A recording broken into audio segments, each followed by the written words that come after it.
வணக்கம். Flower bank YouTube சேனலுக்கு உங்களை வரவேற்கிறேன். இன்றைய பதிவு மலர் மருத்துவம். தலைப்பு தனிமை சிறை, சோசியல் ஐசோலேஷன். நவீன உலகின் ஒரு ஆபத்தான உளவியல் பிரச்சனை தான் இந்த தனிமை சிறை. இன்றைய டிஜிட்டல் உலகம் நம்மை உலகத்தோடு இணைத்திருக்கிறது என்று நாம் நினைத்து கொண்டிருக்கிறோம். ஆனால் உண்மை அதுவல்ல. பலரை இது மிக மோசமான தனிமைக்குள் தள்ளி கொண்டிருக்கிறது. அதில் ஒன்று பிரச்சனை தான் இந்த சோசியல் ஐசோலேஷன் என்று சொல்லக்கூடிய தனிமை சிறை. இது ஒரு சாதாரண தனிமை அல்ல.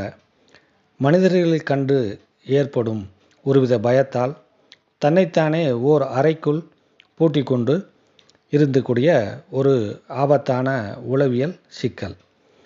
ஒரு நபர், சமூகம், வேலை, பள்ளி அல்லது கல்லூரி, நண்பர்கள், உறவினர்கள், ஏன் தனது சொந்த குடும்ப உறுப்பினர்களை கூட எதிர்கொள்ள பயந்து தன் வீட்டுக்குள்ளேயே அல்லது தன் அறைக்குள்ளேயே பல மாதங்கள் அல்லது வருடக்கணக்கில் முடங்கி கிடைக்கக்கூடிய நிலைமை இது.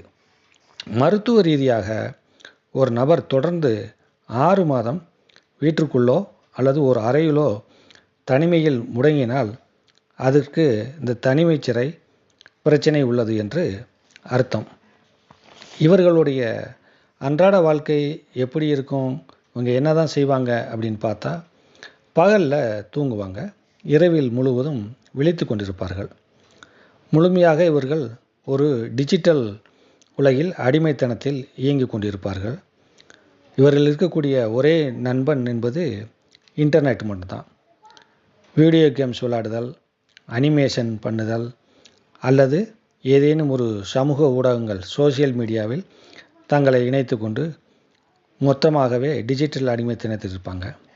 இது போன்று ஒரு நபர் தனிமைச் சிறையில் இருப்பதற்கு பொதுவாக காணப்படக்கூடிய காரணங்கள் என்ன அப்படின்னு பார்த்தா, வீட்டில் அல்லது சமூகத்தில் அவர்கள் மீது இருக்கக்கூடிய மிகப்பெரிய எதிர்பார்ப்பு, அந்த எதிர்பார்ப்பை பூர்த்தி செய்ய முடியாத இவர்களுடைய ஒரு நிலைமை காரணமாக அவர்களுக்குள் ஏற்படக்கூடிய குற்ற உணர்வு மற்றும் ஏமாற்றங்கள், அவமானங்கள், அது காதல் தோல்வியாக இருக்கலாம் அல்லது நட்பும் அல்லது குடும்பம், இவர்களால் ஏற்பட்ட ஏமாற்றம் அல்லது அவமானங்கள் காரணமாக இவர்கள் இது போன்ற ஒரு தனிமை சிறைக்குள் தங்களை அடைத்துக் கொள்கிறார்கள்.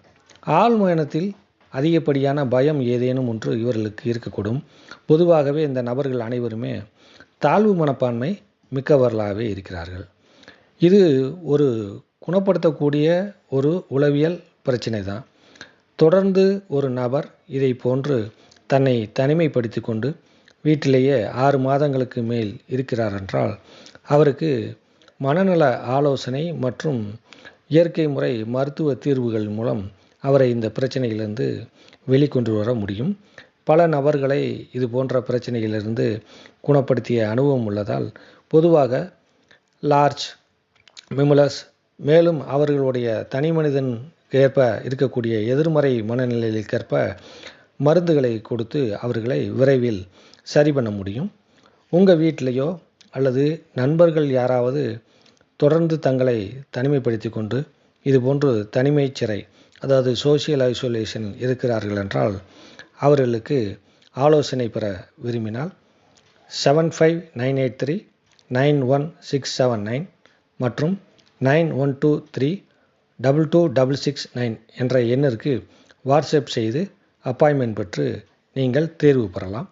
நன்றி, வணக்கம்.